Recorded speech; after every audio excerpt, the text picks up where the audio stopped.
Jadi acara kita mau diadain kapan? Terserah aja sih kalau gue mah. Biar kata Seo tadi gue ngikut aja sih jadi. Lah, terus yang nentuin siapa? Kalau organisasi udah bingung kayak gini, tandanya udah efektif belum ya?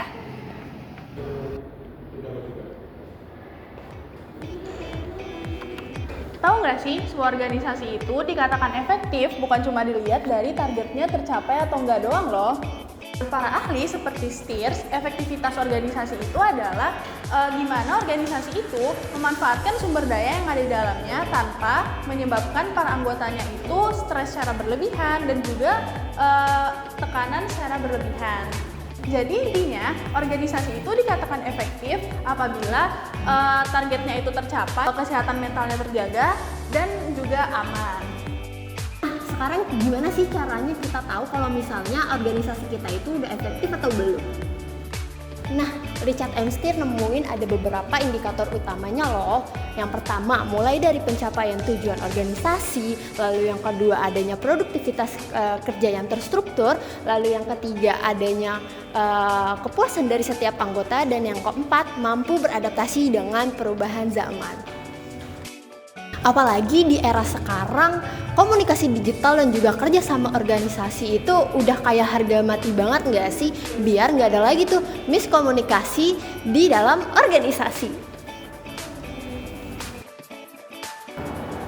Nah, biar nggak asal menilai, Robbins dan Judge menyebutkan ada 4 pendekatan untuk mengukur efektivitas organisasi.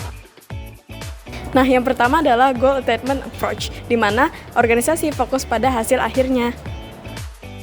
Nah, yang kedua adalah System Approach, di mana kita melihat bagaimana kita dapat dan mengelola hasil input dan output dari suatu organisasi. Nah, yang ketiga adalah Strategic Constituencies, untuk memastikan bahwa semua pihak atau stakeholders merasa puas dari hasil kinerja organisasi.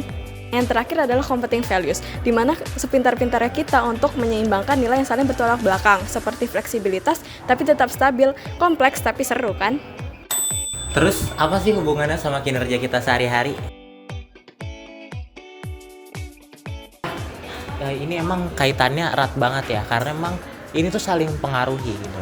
Logikanya gini, kalau misal kinerja individu dan kelompok itu tinggi, maka otomatis tujuan dari organisasi itu makin cepat tercapai dan mudah tercapainya.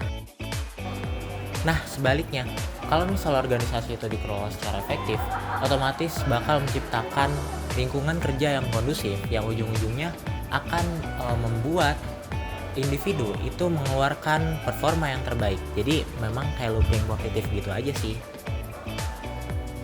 Makanya buat ngebangun itu semua, menurut Darmawan kuncinya ada di 3 faktor penentu ini.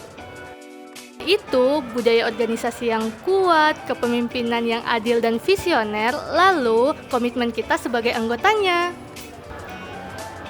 Lagian inget ya, kita itu manusia, bukan robot yang bisa bertahan hidup cuma modal deadline, kopi, sama tidur 3 jam doang. Tragis banget gak sih kalau kayak gitu?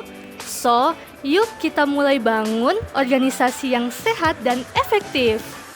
Jadi gimana guys, kita sepakat kan? Oke, sepakat. Nah, jadi gitu guys, itu terkait materi tentang efektivitas organisasi. Adios.